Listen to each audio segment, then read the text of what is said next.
Hello there. Welcome to the Saroy channel, wherever you are in the world, and so much love to each and every one of you. For those of you that like to get to the juicy story where you have the straightforward Bigfoot encounter, well, I've got that for you on this channel right now.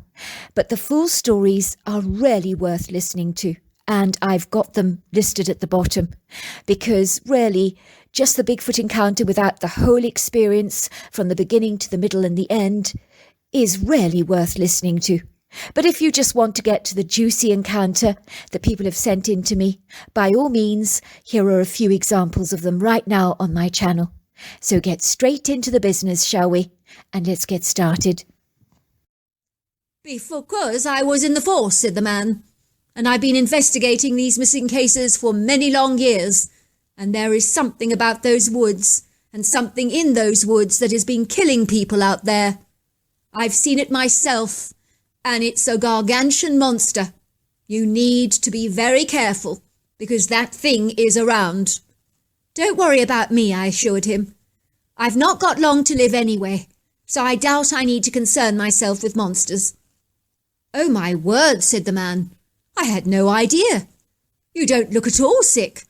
I suppose I get it now, why a young pretty girl like you is out here solo camping.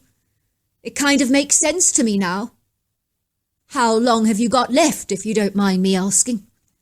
"Good question," I said. "I have absolutely no idea." "Well, maybe that's for the best," he said in a gentle tone of voice. "Even so, you do need to be careful out here. There are things in those woods that are very dangerous, volatile, and unpredictable. Things that cannot be trusted." "Oh, by the way, I'm Ted for the record," he said. "I'm Geraldine," I said. "Nice name," he said. "It suits you. I actually like it." Once the man had actually left, I decided that maybe he wasn't a creep after all. Perhaps I'd been a little hard on him. It did appear that he'd been in the police force, and it would seem that the missing cases that he had investigated had left him flawed and flummoxed. Could there be any truth about a monster in the woods, I wondered? Had he really seen a gargantuan beast in there?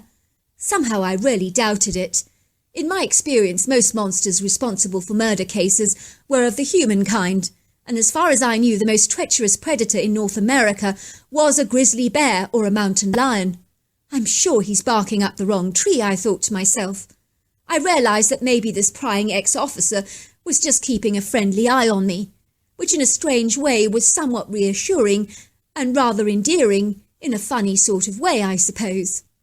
That night I was awoken to a very foul smell that literally stank like a decomposing corpse, and smelly trainers rolled all into one, and the smell infused the air with an acrid intensity.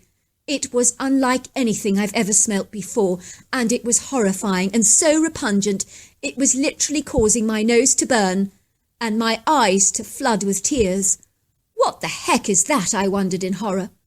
Suddenly I heard the rustling of leaves and the crunching of twigs beneath heavy, colossal-sized feet. Believe me when I say that these feet belonged to something hefty, and I was in no doubt about that. And whatever this thing was, it was thundering around my campsite like a rhino in a horse box. It was making a hell of a ruckus. It was utterly terrifying. I quickly grabbed my rifle, suddenly feeling pathetically small and inconsequential. My rifle felt so silly, like a kid's toy in my hands. Whatever was outside my tent was quite literally as large as an elephant. Of that I was certain. My heightened senses were literally in overdrive, and yet I was so paralysed by terror that I was seemingly unable to make any decisions. It was like even my rational senses had all but abandoned and deserted me in the very moment in time when every decision I made was of pivotal significance. What should I do? That was the question that floored me. Did I need to run or keep a low profile and remain in my tent and hope with all my heart that this horrible critter would finally leave? I could hear the creature literally yards away from my tent, and the smell emanating from this thing was so offensively ripe. I put on my headlamp and unzipped a small section of my tent.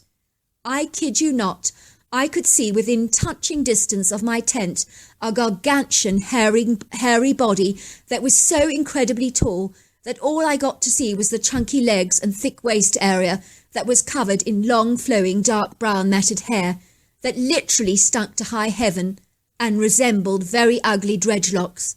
The bottom half of this peculiar creature looked like an old teddy bear that was blown up into the size of a monster, because whatever this thing was, it was elephantine in its size and proportions. As it breathed, it sounded exactly like a horse, and then it began to growl. And finally it started to hammer my tent with its humongous fists that were so powerful they literally caused the entire tent to vibrate under the sheer powerful force. Whatever this ghastly thing was, it wanted to kill me. I was in no doubt about that. What was I going to do? Fear gripped my body like a frozen block of ice that engulfed my entire being with feeling of absolute impending dread. So it was that with clumsy hands I tried to cut open the back of my tent, but in the process I cut myself because my clammy fingers were fumbling so much with anxiety and haste that I could not even cut the tent open in a straight line. I was so disorientated. Finally the back of the tent did open, and I scrambled through it hurriedly, running away as fast as I could towards the wooded area where I took cover behind an oak tree. I wanted to get a quick look at what this thing was that had been trying to attack me. I was clutching my Remington rifle for dear life so very tightly, and I was trying to precariously aim it at whatever this creature actually was. Suddenly I heard powerful gunshots from a rifle infinitely superior to mine, clearly designed to take down very heavy prey. In the light of the pearly crescent moon and the silvery stars, as well as my bright headlamp, and the headlamp worn by Ted, I saw that he was the one that was trying to kill this beast. I had never in all my born days seen a creature like this. Truly it was King Kong-like in girth, stature, weight and height. If I'm being conservative, I would estimate that this thing was 10 foot tall, 1,000 pounds and 5 foot wide. It was so incredibly colossal, and every area of its body just rippled with dense muscle, and the shoulders on this creature were humongous. I noticed the head was shaped like a cone, and the face was remarkably human-like, although there were very definite ape-like influences to the creature's appearance, from the overlong arms to the very distinctive brow ridge. Everything that night was happening way too fast for me to stomach. Every second felt like an entire lifetime on the scale of time. I could see that this critter had only one intention, and it wanted blood, and lots of it. When it saw the ex-police officer, or should I say Ted, aiming at it, I could tell that it was livid and incandescent with rage. The only way I can describe this critter's behaviour was like that of a very angry rabid dog, or an elephant in musk. Its behaviour was irrational, driven and powered by an intention to kill, almost like testosterone-driven. And nothing else mattered, and common sense did not prevail, nor any sense of self-preservation. It was prepared to fight to the death, and if the assault of bullets was anything to go by, the critter became even more irate. I could tell that a couple of bullets had actually hit him in the shoulders, but had appeared not to incapacitate him in the slightest, but fueled him with an even greater desire to fight back with deadly intent. Before I knew it, the creature grabbed the gun and threw it into the trees, and then he took hold of poor Ted and whirled him in the air like a pizza several times, catching him like a rag doll. And then he finally snapped Ted's neck and decapitated him like a chicken. I could barely believe what I was actually seeing with my eyes. I just knew that if I shot at the creature, that I would end up exactly like Ted in his predicament. I had no idea what to do, so I decided I would shimmy up a tree and hide up there in the branches.